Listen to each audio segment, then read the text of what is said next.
Halo adik-adik, kembali lagi bertemu dengan saya dalam pembahasan soal-soal penalaran matematika.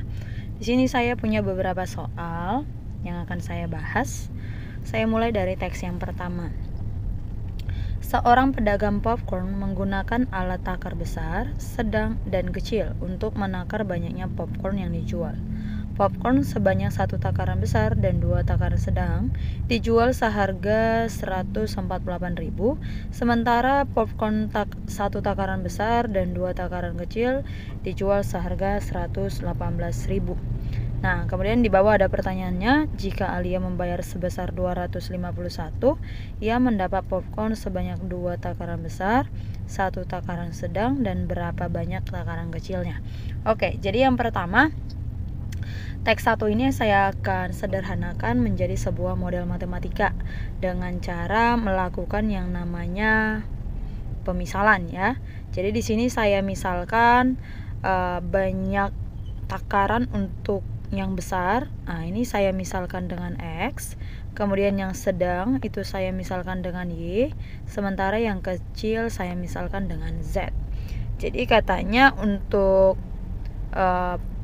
takaran popcorn katanya 1 takaran besar, berarti persamaannya boleh kita ubah menjadi X. Kemudian 2 takaran sedang berarti 2Y.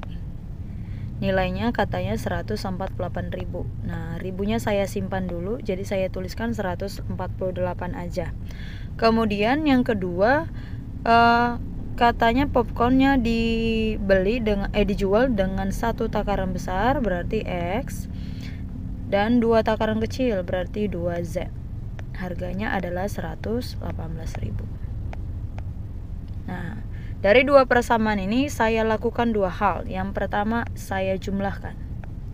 Ketika saya jumlahkan berarti yang saya peroleh bahwa 2X plus 2Y plus 2Z ini sama dengan 366.000. Oke.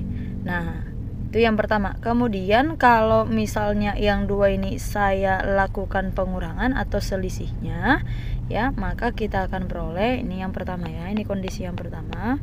Kondisi yang kedua misalnya ini tadi saya jumlah, yang kedua saya kurangkan. X tambah 2Y sama dengan 148. Yang kedua tadi X tambah 2Z sama dengan 118. Nah, ini saya kurangkan menjadi 2Y dikurangi dengan 2Z, nilainya sama dengan 30.000.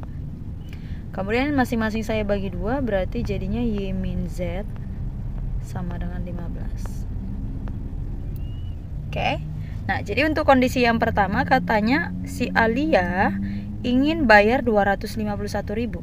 Kalau dia bayar 251.000, maka dia akan dapat popcorn sebanyak berapa? 2 takaran besar katanya. 2 takaran besar itu berarti 2X. Ya, ditambah dengan 1 yang sedang berarti 1Y. Kemudian nanti ditambah dengan berapa takaran kecilnya, berarti berapa takaran Z-nya. Oke. Berarti kita harus mengarah katanya jumlahnya harus 251. Maka kita harus pikirkan seperti apa konsepnya supaya dapat 251. Nah, sekarang kita fokus di ini. Sini dan sini. Sorry ya, ini 266. 148 ditambah 118 itu adalah 266. Nah, jadi seandainya yang 2 ini kita fokus ke yang 2 ini, karena kan kita mengarah ke 251. Bagaimana kira-kira muncul 251? Kita hanya fokus di sini yang saya tandain aja. Ya, kita hanya fokus di sini. Kalau kita kurangkan 266 dikurangi 15, ternyata itu hasilnya adalah 251. Berarti kesimpulannya ya, supaya kita mendapat 251 berarti yang 2 ini tinggal dikurangin aja. Kalau kita kurangkan berarti 2X dikurangi dengan, di sini kebetulan tidak ada X-nya, berarti langsung aja hasilnya adalah 2X gitu ya. Kemudian yang kedua 2Y dikurangi dengan Y, berarti setara dengan 1Y. Lalu yang berikutnya 2Z dikurangi dengan min Z, itu menjadi plus 3Z. Lalu 266 dikurangi 15 itu menjadi 251. Nah, jadi sudah muncul dia ya, sudah muncul 251. Berarti supaya dia bayarnya 251, maka si popcorn yang dia dapat ini sebanyak berapa? 2X 1Y berarti 3Z. Jadi di sini kita isi 3. Maka jawabannya adalah bebek. Oke, itu yang pertama. Kemudian yang kedua, selisih harga popcorn untuk satu takaran sedang dan satu takaran kecil. Tadi sedang itu adalah Y, kecil adalah Z. Berarti yang dia minta adalah Y min Z. Kebetulan di sini sudah kita peroleh Y min Z-nya sama dengan 15. Nah, ini 15.000. Maka jawabannya adalah bebek. Kita lanjut untuk soal yang ketiga. Karena sudah sore, harga popcorn tiap takaran besar dan tiap takaran sedang itu dikurangi masing-masing katanya 5.000. Jadi contoh harga awalnya 10.000, karena udah sore berarti harganya jadi 5.000. Nah, itu contoh sederhana ya. Dan harga tiap takaran kecil katanya tetap. Jadi yang berubah itu hanya yang besar sama yang sedang. Kemudian si Emma katanya membeli popcorn sebanyak satu takaran besar, berarti X. Ditambah satu takaran sedang, berarti Y. Kemudian ditambah satu takaran kecil, berarti Z. Nah, dia harus bayar berapa? Yang ditanya ini setelah yang namanya dilakukan penurunan harga. Kita kembali ke atas. Kebetulan di atas tadi sudah kita temukan bahwa X ditambah Y. Nah, dari sini nih. Ya, dari sini kita akan peroleh bahwa X ini masing-masing kita bagi 2. Jadinya X tambah Y tambah Z menjadi 133.000 gitu ya. Nah, ini sebelum yang namanya dilakukan yang namanya penurunan harga. Berarti saya tuliskan ini sebelum ya. Sebelum diturunkan harga, harganya adalah 133.000. Kemudian sesudah diturunkan, kan tadi katanya takaran besar berkurang 5.000, takaran sedang berkurang 5.000, berarti total harga yang berkurang menjadi 10.000. Sehingga setelah dilakukan penurunan harga, harga yang sekarang jadi berapa? Tinggal 133 dikurangi 10.000. Berarti jawabannya 123.000. Maka jawabannya adalah ayam. Oke. Nah, itu untuk teks yang pertama. Saya lanjut untuk teks yang kedua. Suatu mesin penggilingan padi dilengkapi dengan 2 buah roda A dan B yang masing-masing berradius. Radius itu sama dengan jari-jari. Radiusnya 50 dan 30. Kedua roda terhubung oleh sebuah sabuk seperti gambar. Nah, yang jadi sabuk itu saya buat di sini ya. Yang jadi sabuk itu yang warna pink. Yang warna merah aja. Jadi sabuk itu yang ini. Nah, ini sabuk. Oke. Kemudian katanya begini, jika jarak P ke Q adalah akar 39.600, maka tentukan jarak antar kedua pusat. Jarak P ke Q, P itu mula-mula di sini, Q itu mula-mula di sini. Nah, berarti jarak dari P ke Q ini katanya nilainya sebesar akar 39.600. Sudah? Lalu dia tanya tentukan jarak antar kedua pusat. Nah, jarak antar kedua pusat itu berarti jarak dari sini sampai ke sini. Oke? Itu yang dia tanya. Nah, bagaimana cara kita mencari jarak antar kedua pusat ini? Sebenarnya ini materi ketika SMP ya, tentang persamaan garis singgung lingkaran ya. Persamaan garis singgung lingkaran luar dan dalam gitu ya.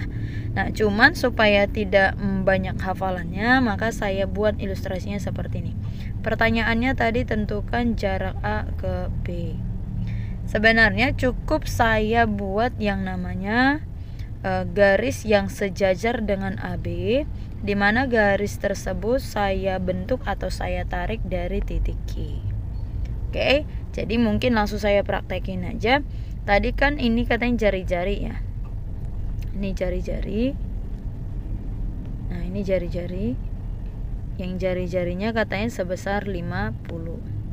Sementara yang ini jari-jarinya 30. Nah, jadi dari titik Q ini saya bentuk sebuah garis yang sejajar dengan AB, nariknya ke arah AP gitu. Kemana nariknya supaya dia sejajar dengan AB? Berarti kurang lebih kan nariknya gini ya. Nah, sehingga nanti kalau misalnya saya buat ini namanya titik O, misalnya ini titik O.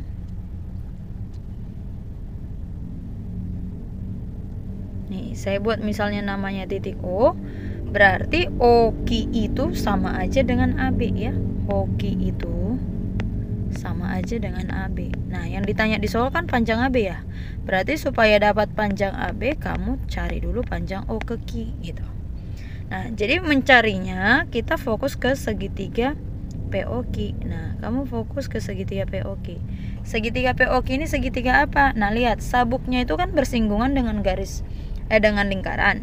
Kalau ada garis yang menyinggung lingkaran, maka ingat garis tersebut atau garis singgung tersebut akan selalu tegak lurus terhadap jari-jarinya. Jadi udah pasti di sini tegak lurus. Gitu. Berarti segitiga OPQ ini adalah segitiga siku-siku. Kalau seandainya saya keluarkan, kurang lebih gini ya. Seandainya saya keluarkan kurang lebih seperti ini. Ini siku-siku. Ini namanya titik P.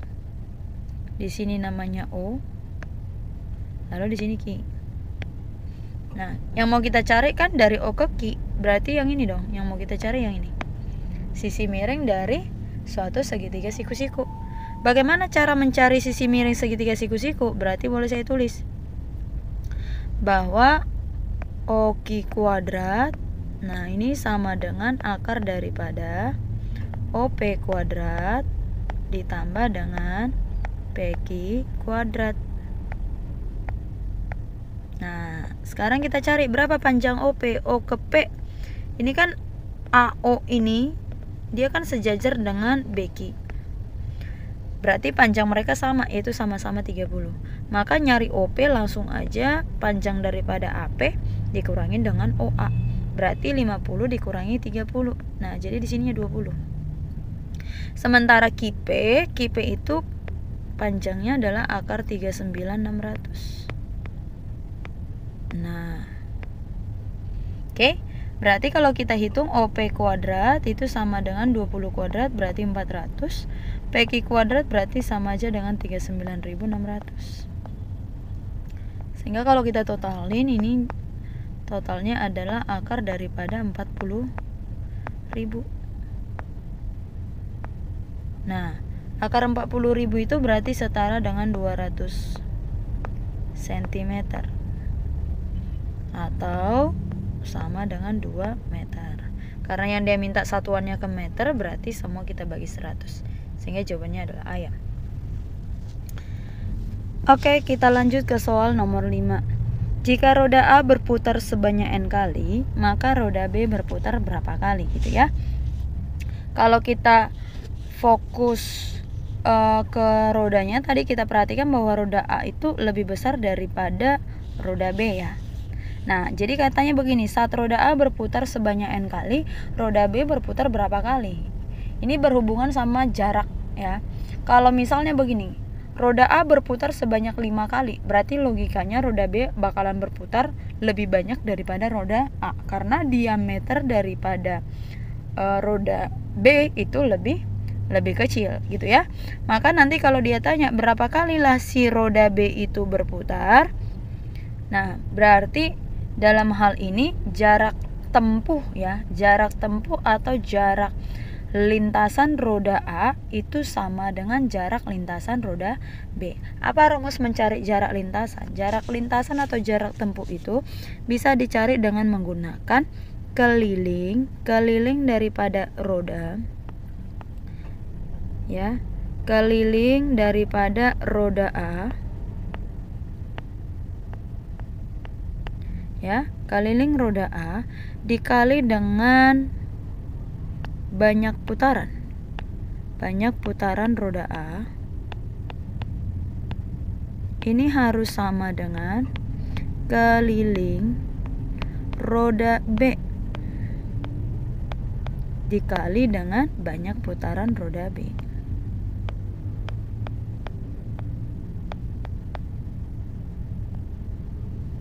Nah, pertanyaannya adalah banyak putaran B. Atau gini deh, keliling roda A itu kan V kali diameter. Diameter roda A adalah 2 kali 50 berarti 100 dikali banyak putarannya adalah N kali. Sama dengan keliling roda B berarti V kali 60 dikali dengan banyak putaran B ini saya misalkan namanya adalah X. Berarti fokus kita kan mencari X. Sehingga nanti yang bisa kita coret, kita coret. Nah, gini ya. Berarti X itu sama aja dengan 10N per 6. Maka jawabannya adalah cantik. Oke, nomor 6. Jika jarak antar pusat roda 2 meter dan titik P aksen bergerak sampai Q aksen, maka roda A berputar berapa kali gitu ya. Nah, kita fokus lagi. Jika jarak antar pusat roda katanya 2 meter, berarti jarak yang ini, yang warna hijau ini ya. Nah, jika katanya yang warna hijau ini adalah 2 meter, berarti sama aja dengan panjang oki yang tadi ya. Maka berapa kali roda A berputar sehingga P aksen. Nah, sehingga P aksen yang dimaksudnya ini. Sehingga P aksen ini ya kan?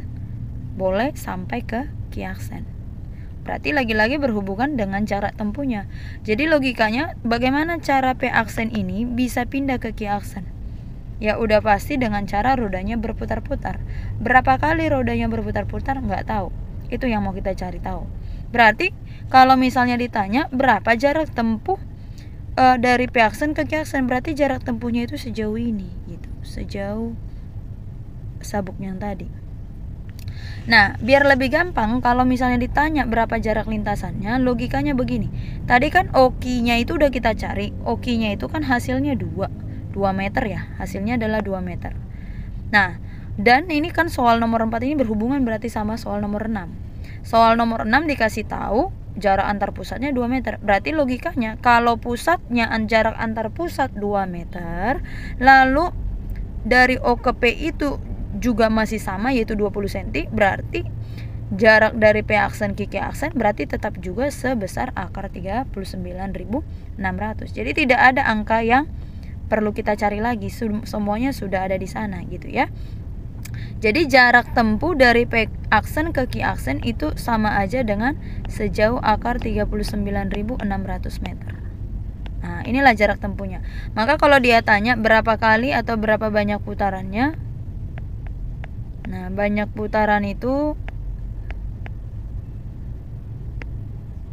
sama dengan jarak lintasannya, berarti akar 39.600 dibagi dengan keliling daripada roda A.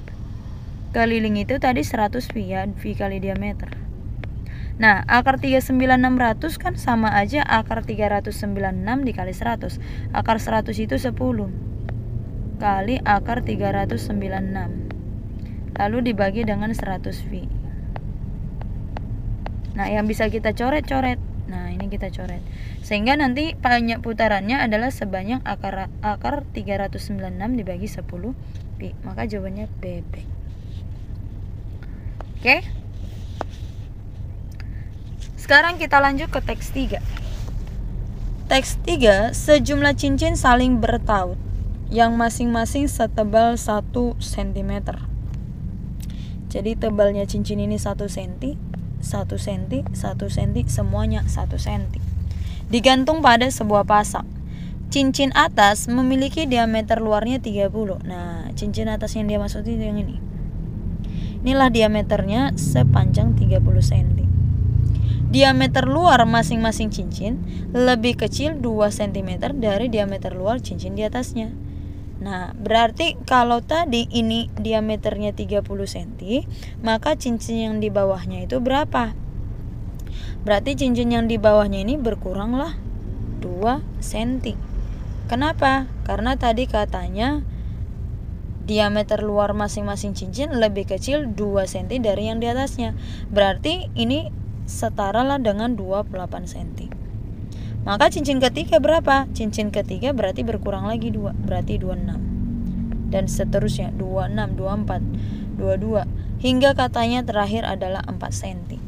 Seandainya saya tuliskan ukuran-ukuran daripada diameter cincinnya, berarti tadi diawali 30, kemudian 28, lalu 26 dan seterusnya hingga terakhir katanya diameternya adalah 4.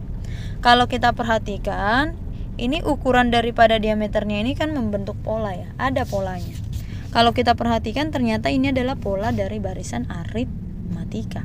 Lalu pertanyaan pertama adalah banyak cincin yang saling bertautan itu berapa? Berarti N-nya yang ditanya, ya kan?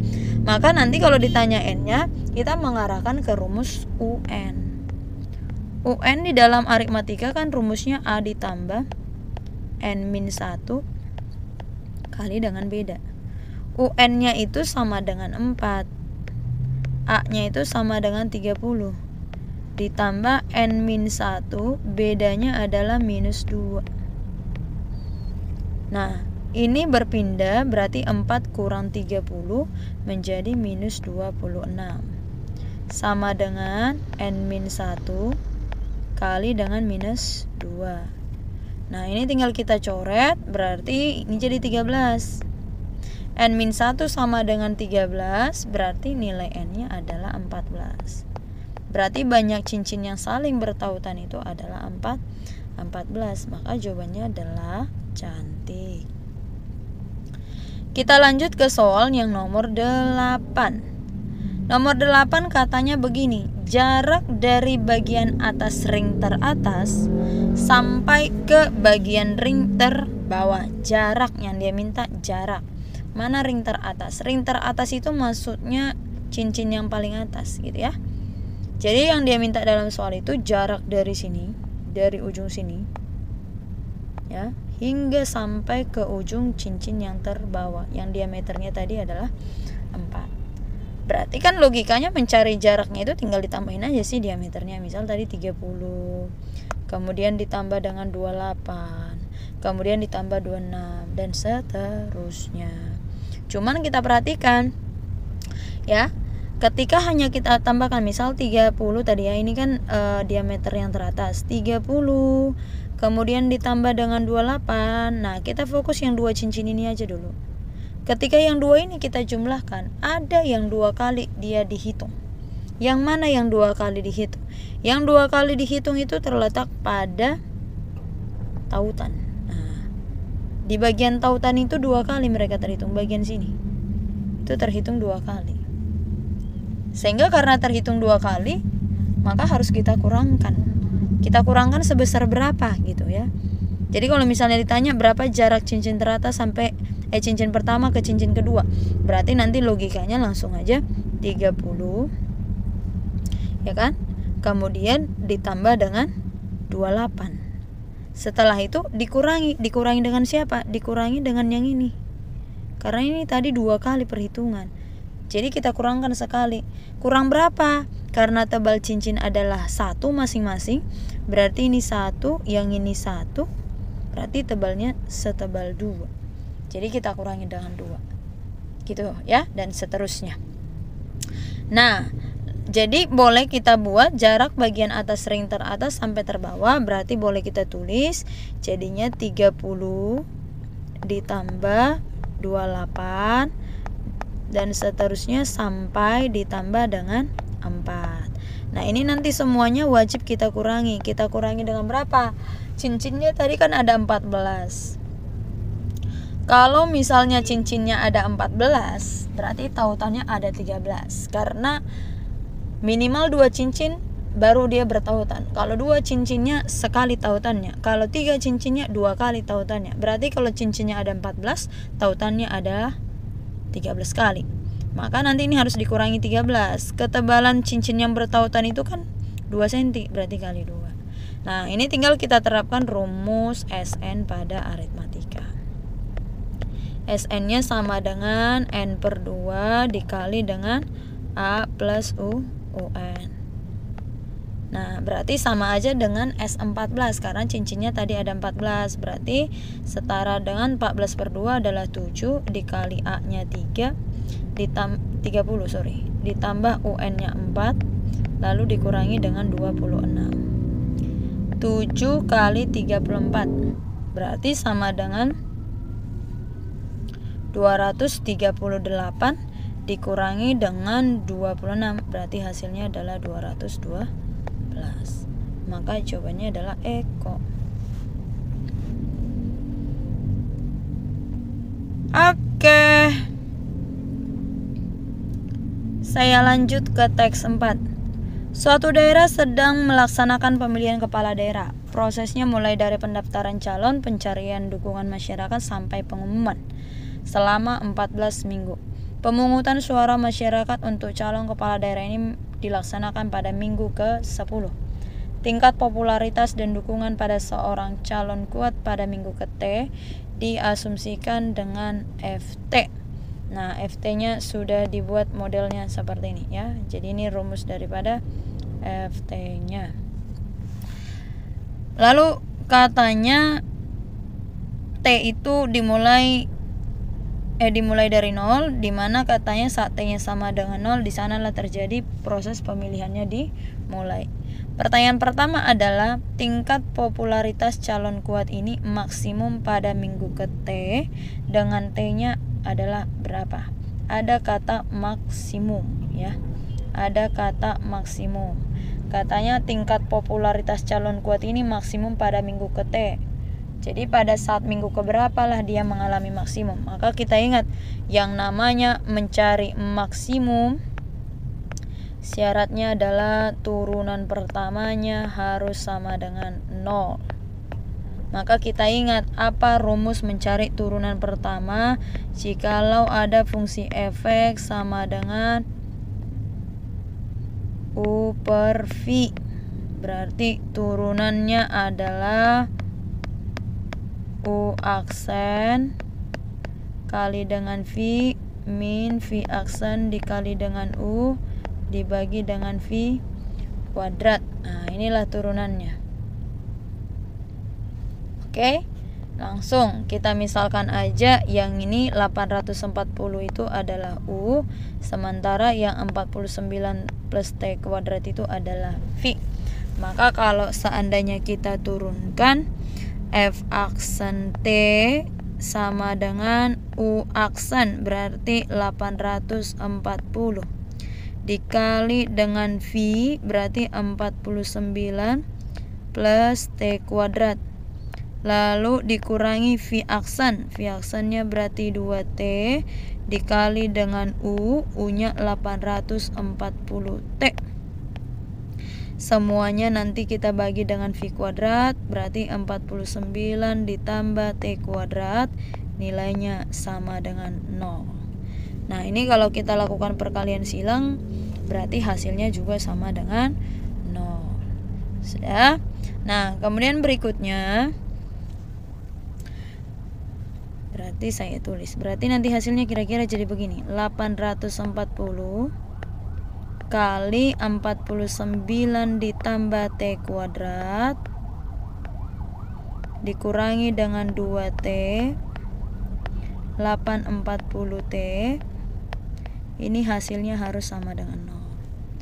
Nah, kemudian nanti kita sederhanakan sama-sama bagi 840 bagi 840 bagi 840 berarti yang tersisa adalah T kuadrat tambah 49 min 2T kuadrat. Nah, tambah 49 sama dengan 0. T kuadrat min 2T kuadrat itu kan jadinya min T kuadrat. Saya pindah ke sebelah kanan berarti jadinya T kuadrat sama dengan 49. Maka T-nya sama dengan 7. Jadi pada tahun keberapa dia mengalami maksimum? Pada tahun ke-7. Jadi jawabannya adalah dodol. Kita lihat yang nomor 10. Pada minggu ke-14, besarnya tingkat popularitas dan dukungan pada calon kuat ini adalah P% daripada pemilih. Dengan P-nya berapa? Besarnya tingkat popularitas. Ya, tadi tingkat popularitas itu diasumsikan kan tadi dengan FT ya. Oke, dia minta saat tahun ke-14. Tadi FT-nya sama dengan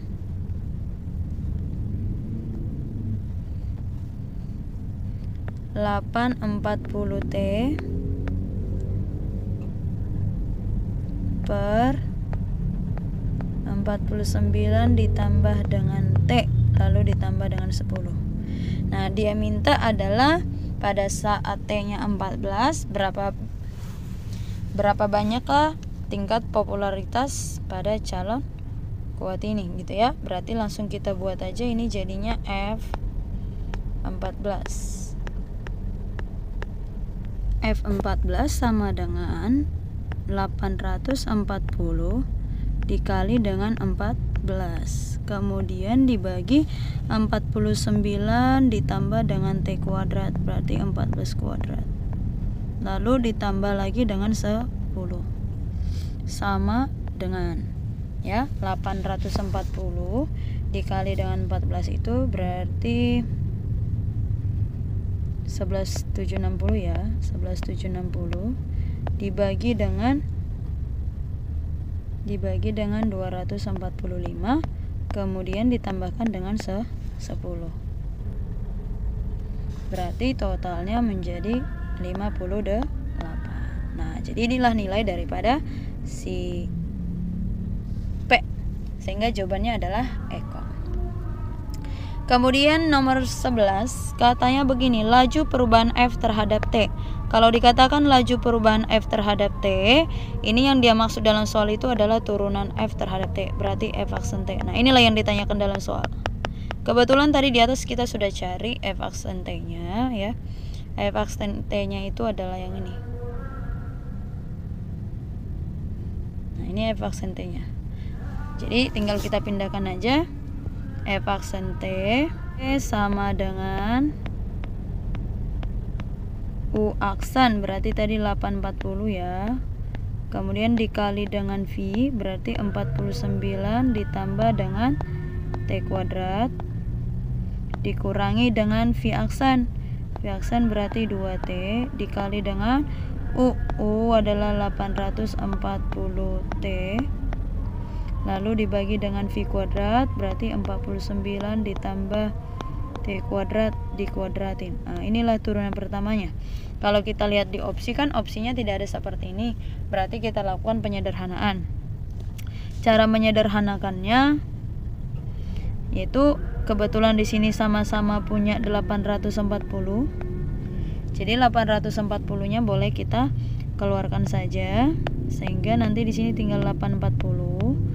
Buka kurungnya 840 supaya hasilnya sama dengan ini, berarti tinggal dikali dengan 49 plus T kuadrat. Nah, karena di sini ada minus, berarti saya tulis minus. 840 dikali berapa supaya hasilnya ini semuanya? Berarti tinggal kita kalikan dengan 2T kuadrat. Lalu jangan lupa nanti semuanya kita bagi dengan 49 ditambah dengan T kuadrat dikuadratin. Nah, ini kalau kita lakukan penyederhanaan, oh iya, turunan dari 10 itu 0 ya, jadi saya tidak tuliskan lagi.